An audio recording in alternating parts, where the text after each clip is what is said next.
carjacking suspect late last month as two Salt Lake City police officers fired their weapons. We want to warn you, this video may be disturbing to some viewers.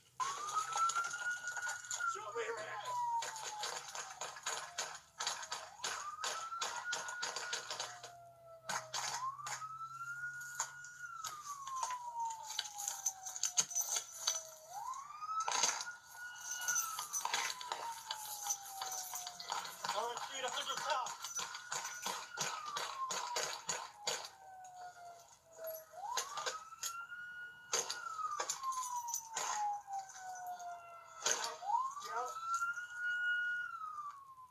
That deadly shootout unfolded in less than 30 seconds. Police say 38-year-old Matthew Cieslak of Income, Idaho, stole a car at gunpoint on March 26th. Two officers tried to stop him, but he kept driving. There was gunfire between him and the officers, and Cieslak was killed. Neither officer was hurt. Salt Lake Police Chief Mike Brown said, "I am proud of our officers for the way they protected each other and our community when faced with an unimaginable, deadly situation." He said, "Our officers performed with great courage, tactics, and professionalism while under fire in a life-threatening situation." Chief Brown also says he looks forward to the officers returning to work after the investigation into this situation is complete. Tonight, we're also learning more about the man who officers shot and killed. Fox 13 News reporter Jenna Bree joins us live from near I-15 and 600 South in Salt Lake City with the exclusive story. Jenna, what have you learned about Matthew Cieslak? Bob, Matthew Cieslak was a veteran.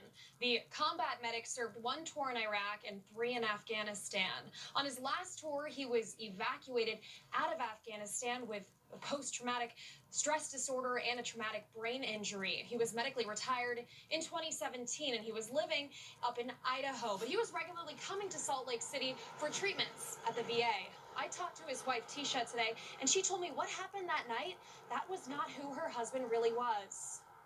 He had such a big personality. Like, if he's in the room, you can't miss him. Like, he loves making people laugh. Matthew and Tisha Cieslak had been together for almost 19 years. Family was big. He would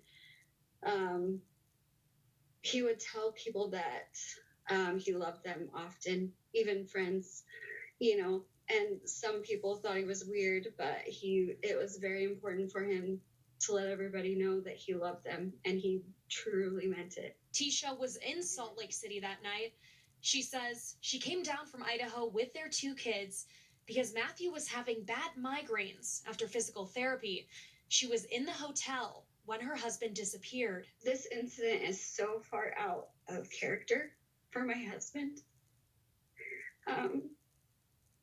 I know without a shadow of a doubt that he had a PTSD moment, a trigger, something, and the reality that he was seeing was very different from what was actually happening. Tisha's not angry at the officers who killed her husband. I know that the officers did what they had to, and I know my husband would feel the exact same way had he been in his right mind at the time. She says, you can't see the things Matthew saw and be okay. That actually got up at the funeral and said this.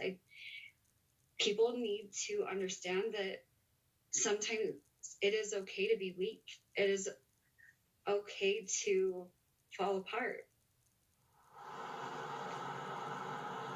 The location where officers eventually stopped and killed Matthew was over in a quiet industrial part of the city over on the west side of Salt Lake. And Tisha told me she guesses Matthew led officers over there because he wanted to get away and make sure that nobody else got hurt. Reporting live in Salt Lake City, Jenna Bree, Fox 13 News, Utah. Thank you, Jenna. Thank you. Seeking professional help is not a sign of weakness. Talking to a mental health professional or doctor can help you start feeling better. If you're having a mental health crisis, call the Utah Crisis Line at 1-800-273-TALK. That's 1-800-273-8255. Two young men are in custody tonight after a deadly shooting in Draper last weekend. Draper police say a 17-year-old suspect was found in Lehigh. The other suspect, Ashton Ortega, was taken into custody in Harriman. The victims were a 27-year-old male and a 21-year-old male. Both died early Sunday after being shot outside an Airbnb near Vista Way and Cranberry Hill Drive in Draper. The investigation up to this point included many hours from those attending the party, many hours of interviews from those attending the party. From these interviews, specific suspect information was obtained. We will be booking one individual into juvenile detention and one into the Salt Lake County Jail on aggravated murder charges. The investigation is far from over. Police Chief Eining believes the shooting was related to an argument over beer bottles, but he says specifics of this case cannot be shared yet since the arrest warrant has been sealed. Fox 13 News will continue to follow this story and update you as we get more information. Russia's aggression in Ukraine has united Republicans and Democrats in Washington. Today, the House and Senate voted to suspend normal trade relations with Russia and to ban energy imports from that country. Both votes were near unanimous. President Biden is expected to sign both bills. We have an update on Fox News foreign correspondent Benjamin Hall tonight. As we reported, he was badly wounded in an attack while reporting from Ukraine. That attack killed two of his colleagues. He's now sharing the extent of his injuries. In a new picture shared on his Twitter account tonight, Hall says he's lost half of one of his legs, a foot on his other leg, and one of his eyes. One of his hands is being put back together, and his ability to hear has been damaged. He says, all in all, he is very lucky to be here. We wish him the best during his road to recovery. We have an update to a story Fox 13 News first brought you last weekend. The Harrison family is back home in Utah tonight after a long journey. Anna Harrison was held by the U.S. Border Patrol in Mexico for 4 days without any contact with the outside world after escaping the Ukrainian-Russian conflict. Fox 13 News reporter Spencer Joseph sat down with her as her family reflects on what happened to them. The Harrison family in Spanish Fork is like many others, with pictures and quotes about family hanging from their walls. But for the first time in a long time, family is what they have back. I'm just happy that we're together again. The war in Ukraine split apart dad and daughter, Brad and Sophia, from their mother, Anna. Once the fighting started, Anna saw the war unfolding right outside her window. For 3 days and nights, we're on the phone a lot and deciding what to do. But that night before we decided to leave was super scary. They bombing very close. That's why in the morning I called to my sister and we decided to leave. The plan was to travel to Tijuana, Mexico, and then head to the U.S. since she had the proper paperwork. But before that could ever happen, she was detained at the border by Customs and Border Protection. 4 days was really difficult. Conditions were not good.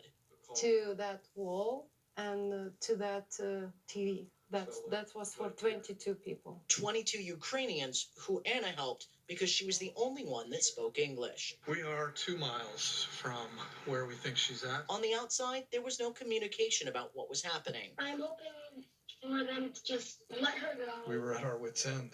Finally, after 4 days, she was released with no call from Border Patrol to her family. Without a working phone or way to contact anyone, she made her way to a McDonald's across the street to borrow a phone. We laugh about it because I let it ring and ring and ring. Just answered it probably on the last ring when she was... I was already lost hope that he will... Yeah. So when Maybe I he's answered busy. Yeah. Despite the long, hard journey, I'm sure we're not the first or last to go through this. the family is together again, home in Utah, and that's all that matters. I wouldn't change a thing now. Maybe she would, of course.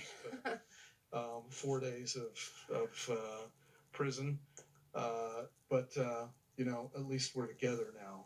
I just still can't believe she's here with us. And we're all here together. To be honest, I'm just happy. They also told me tonight, while they're very, very happy to be home, one of the main things they worry about is all of those other people that are trying to come across the U.S. border and who are refugees from Ukraine. They hope their story shines some light on what they're facing. In Utah County, Spencer Joseph, Fox 13 News, Utah. Boy, what a harrowing story that